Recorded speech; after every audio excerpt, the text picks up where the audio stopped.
Et avec nous pour en parler, Maria Mourani, bonsoir. Bonsoir. Soyez la bienvenue sur TV5 Monde. Vous êtes sociologue, criminologue et vous avez été députée fédérale canadienne. Votre livre a pour titre Machine Djihad, c'est aux éditions de l'Homme. Alors je précise que cette entrevue était prévue avant ce qui s'est passé ce matin devant le commissariat central de Cannes. C'est donc indépendant, mais tout de même on va vous faire réagir avant d'essayer de comprendre pourquoi des djihadistes francophones basculent dans le terrorisme. Le nom de l'assaillant, on ne le connaît pas, il apparaît dans aucun fichier. À ce stade, le parquet antiterroriste français n'est pas saisi. Qu'est-ce qui a pu faire pencher la balance selon vous? C'est ce que va chercher à comprendre les enquêteurs? Mais en fait, on a très peu d'informations qui sont diffusées.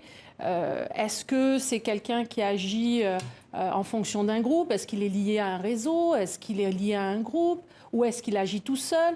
Est-ce qu'il a des problèmes de santé mentale? On ne le sait pas vraiment. Donc, c'est très difficile d'évaluer comme ça un profil avec si peu d'informations. Ouais. Alors, le cœur de votre livre, donc Machine Djihad, je disais donc, comment bascule-t-on dans le terrorisme quand on est un jeune francophone du Québec, de Belgique, de Suisse ou de France, du désir à l'engagement. 10 jeunes lèvent le voile dans votre livre. Pourquoi est-ce que vous avez choisi de vous mettre à la place de ces djihadistes sans pour autant, dites-vous, excuser bien entendu les actes qu'ils ont commis?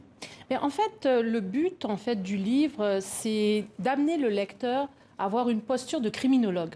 Un petit peu ce que je fais depuis plus de 20 ans, me mettre à la place de ces personnes-là, entrer dans leur tête pour mieux comprendre qu'est-ce qui fait qu'ils en arrivent à poser certains gestes ou pas, à décider de partir rejoindre un groupe djihadiste en Syrie, en Somalie ou ailleurs, ou pas.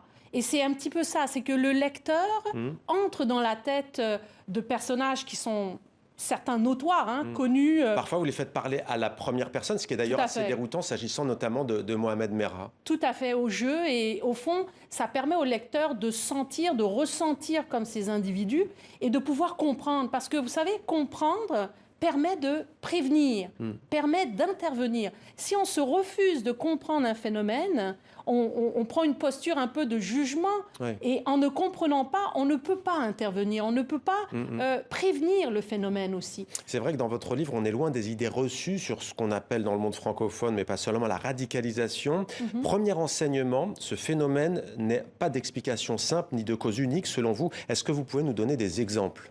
Ben écoutez, moi, l'élément qui transcende tous les pays, enfin le Canada, la Suisse, la Belgique et la France, et des garçons comme des filles, des mineurs comme des adultes, c'est l'événement. L'événement s'invite dans leur parcours. Un événement qui va les imprégner, qui va les affecter, que ce soit d'amour ou de haine. Paradoxalement, on pense que le djihad, c'est juste la haine, mais il y a aussi l'amour, c'est particulier. L'amour, pourquoi? L'amour pour un homme, l'amour du recruteur, l'amour de l'amitié, se retrouver entre copains.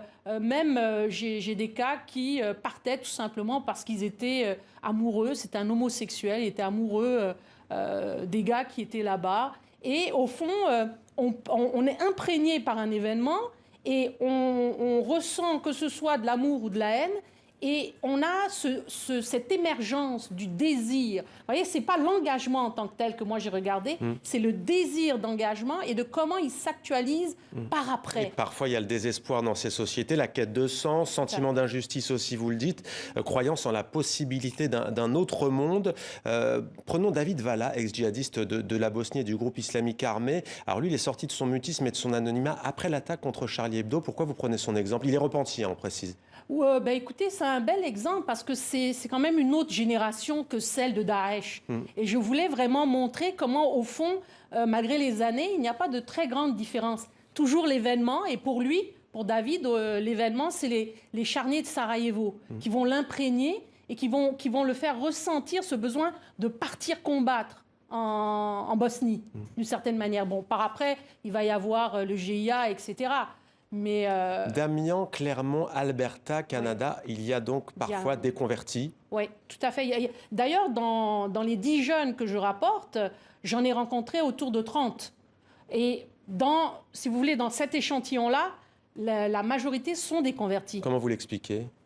Peut-être c'est le hasard de l'échantillonnage. Je ne peux pas vraiment... Et pourquoi ce mot « machine » Parce que ce processus s'arrête rarement une fois qu'il est enclenché? Non, pas forcément, au contraire, il n'est pas inéluctable. Il peut s'arrêter n'importe quand, il peut permettre aux jeunes de bifurquer dans d'autres voies, n'importe quand, dépendamment des événements, des rencontres, des rendez-vous manqués, etc. Et machine, en fait, c'est pas une machine. C'est une figure, en fait, c'est un symbole un peu de Deleuze et Guattari qui disent qu'au fond, l'être humain se transforme à partir de toutes les lignes qui peuvent le traverser.